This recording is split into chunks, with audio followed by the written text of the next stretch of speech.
Hey, if it isn't my favorite weebs! How are you all doing, people? My name is Vi and I'm very glad to see you here. Last week we finished with our rogue playthrough, and since we're pretty much going through all of the classes, as we did a melee and a summoner playthrough as well, I thought why not do a mage one as well? And honestly, what better and more wholesome time to do it than right after a big Calamity update? Somewhat recently, Calamity dropped the Hog Wild update, which changed quite a lot of stuff, and I think Mage was hit almost the hardest, as during the Brainstorm update it was in a pretty rough spot to say the least. Unfortunately for me, that means that I will have absolutely no idea what the fuck I'm doing. But this should definitely not be a problem for my masochistic ass, right? Before we start though, I want to take a moment and again thank you all for joining me today, for continuously watching me if you have been watching me for a while, for subbing, liking and all of that. Again, it makes me really happy to know that you people come back from home, either from work, school or university, and from everything on YouTube you choose to watch Brother Vi. It brings a tear to my eye. But now, with all of this yapping out of the way, how about we continue with the wizardry? We make the gorgeous 10 out of 10 banger gamer crib, and then the one and only Toji decides to pay us a visit. As per usual, we start our elevator finding as many shiny heart crystals as possible, while also struggling to kill basically everything, as our mana depletes faster than a gamer's white monster reserves during an all-nighter. After getting Indiana Jones back home, we start exploring to the left, where we find a desert biome with the highest mountains of sand I've ever seen, and somehow not a single one of those has a pyramid in them. We make our way to the snow biome, where we find the abandoned snow house, make it into 2 NPC houses and put down the snow pylon. After that, find another desert biome with another huge mountain of sand, which again has no pyramid underneath. Again, very weird, but whatever. We go to the Sulphurous Sea, place the 2 houses there with the NPCs and get the Sulphurous pylon. Then go back to our elevator, where after around 25 minutes we finally find the diamonds we need for our magic storage, as well as find a couple more nice accessories. So after going back home, we hit the upgrade button on our house and wow, it looks so damn good, damn. We get a gravitation potion and start flying around, as we need to go to the big planetoid for the herb bags. But something I forgot was that there are mini heart crystal planetoids scattered around.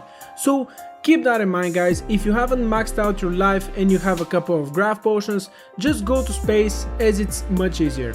After maxing out our life though, an unfortunate harpy incident happened and we decided to go to the right side first, as we haven't yet. So we go to the jungle, find the big tree and then slap 2 NPC houses for the jungle pylon, and after continuing right we come across something a little unusual. It would seem that our shimmer rig decided to go tree climbing, but hey, we don't judge around here. Always remember that in Calamity the shimmer is always right underneath this structure. We then go to the beach, where we get our beach pylon, and after that go to the shimmer for the shimmer pylon as well. After that we go back to space and the big planetoid, where we get our herb bags but also a life force and an endurance potion. We also get the green seeking mechanisms, which will help us find the jungle lab, as in this playthrough we will quickly go through the way of obtaining enough hellstone so you can make a pickaxe and mine more hellstone. We get interrupted by the Goblin invasion, but little do they know I wanted them to invade so I can test a weapon that they drop, which is the plasma rod. After we're done with them, we make the rest of our jungle armor and use our patented search for the goblin in the shimmer, as it is almost completely blocked off and it makes it super easy to find him strategy, and after 5 quick minutes we find his stinky ass and of course buy the rocket boots and the workshop. While going through the desert for the Scourge spawner, we decided to also dig to the sunken sea, as we can use another pylon location, but after that we go to the surface, where we place some platforms and spawn in the Desert Scourge.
Using the Thunder Zapper we got from the chests, we easily defeat him and then go to the Sunken Sea as we hunger for some clams, or rather giant clams.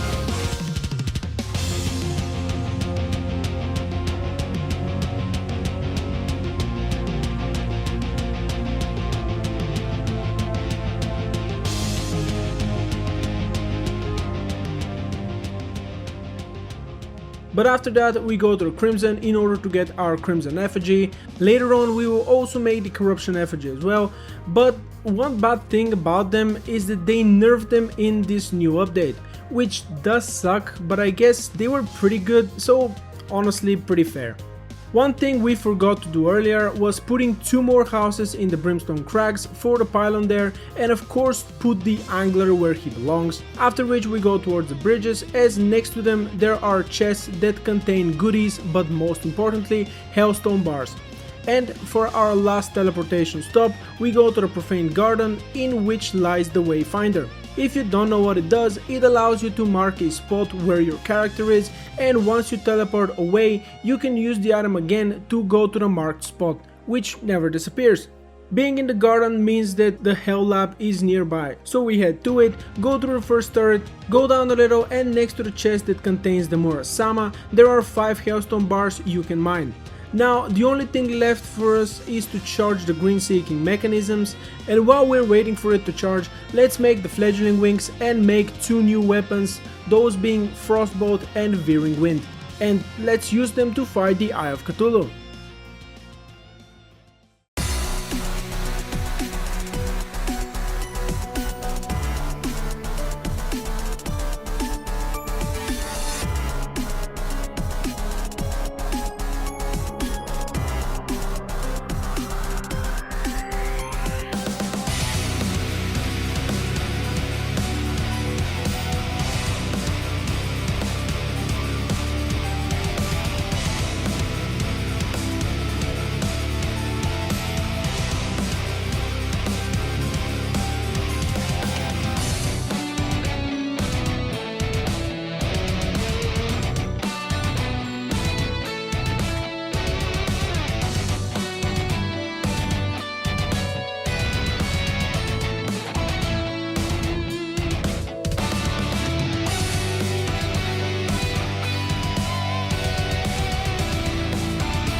Minute 15 later we get him down, and then without wasting any time also summon the King Slime.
and after almost a minute and a half he also falls.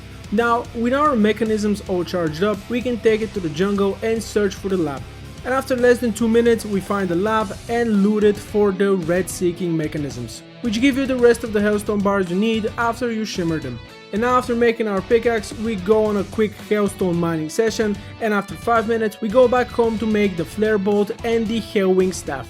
We can also make the cauldron, but I am not a big fan of this weapon, even though I know it's fairly strong. And with all of these preparations out of the way, let's go into the Crimson and face the perforators.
After more than 3.5 very long minutes, we get him down, but before making any other upgrades, we make the Bloody Spine and summon Brian.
After minute 20, the lobotomy is completed and we can finally get our new armor as well as new wings. But right after that, we make the Crabelon spawner, go to the shroom biome and call Mr. Krabs.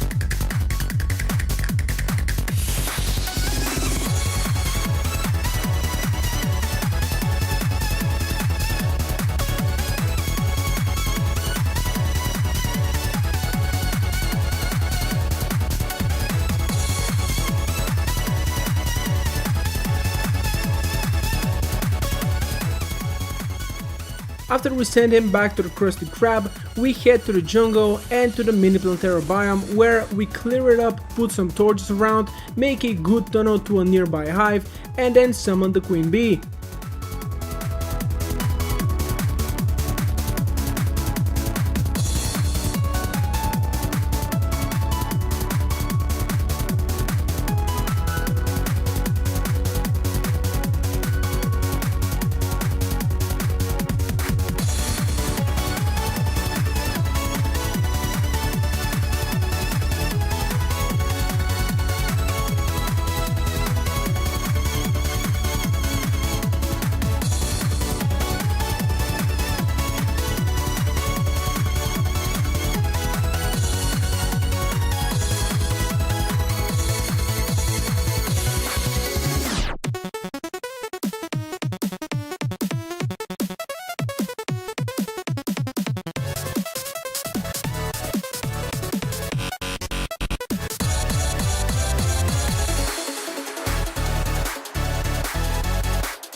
The Heroine Staff is a little tricky to use and Queen Bee doesn't really make it any easier, but after a minute and a half we defeat her and go straight to the dungeon, where we clean it up a little bit, place some platforms and make a new weapon, as I died once to Skeletron because I didn't really have a good long range weapon, so we make the Tread Wings. And after extending the arena a little more, we are ready to properly fight Mr. Bones.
On our second attempt, things go much better, even though it takes us 3 minutes and 40 seconds to kill him.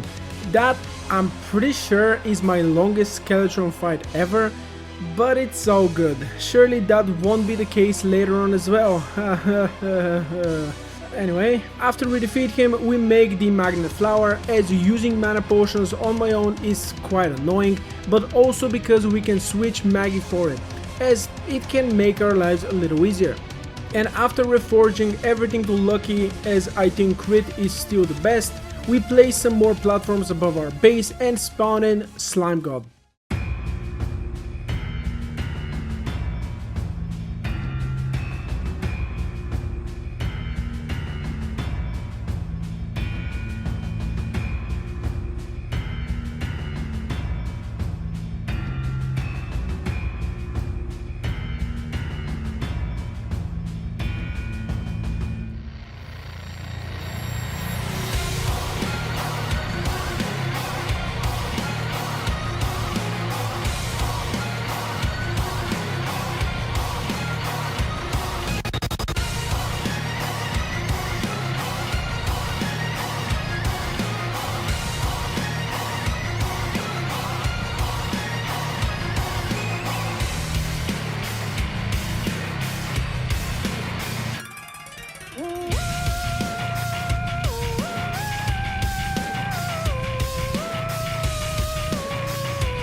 From him we thankfully got the two mage weapons, as both are great, especially the Eldritch Tome, which will be our wall flesh weapon.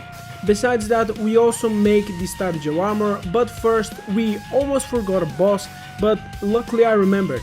So we go to the snow biome, find a fairly open place and summon in the God Ear.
So a reason our fights might have been taking so long might have been that I was using my weapons incorrectly, alongside the mana potions. See, I haven't played Mage in a very long time, and unfortunately that means that there was something I was very much not aware of, that being the mana sickness. I might really be the only one that didn't know that, but apparently in Terraria 1.3 the debuff was changed to stuck with itself if you drink another mana potion while you still have the debuff on, up to a duration of 10 seconds and a colossal 50% reduction to our damage. Man, you can see just how long it has been since I last played this class. Thankfully, we found that sooner rather than later, which means that from now on we will be a little more mindful of our weapon usage, but now it is time for our last boss before hard mode. So let's go to hell, clean the space a little bit and summon in the Wall of Flesh.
And after almost a minute and a half, the wall is also defeated, meaning that this, boys and girls, is where our episode ends. I will be fully honest, Mage seems to be even worse than Rogue. The skill issues are definitely present, but come on, these weapons do almost zero damage compared to the massive drawback that is the mana sickness debuff.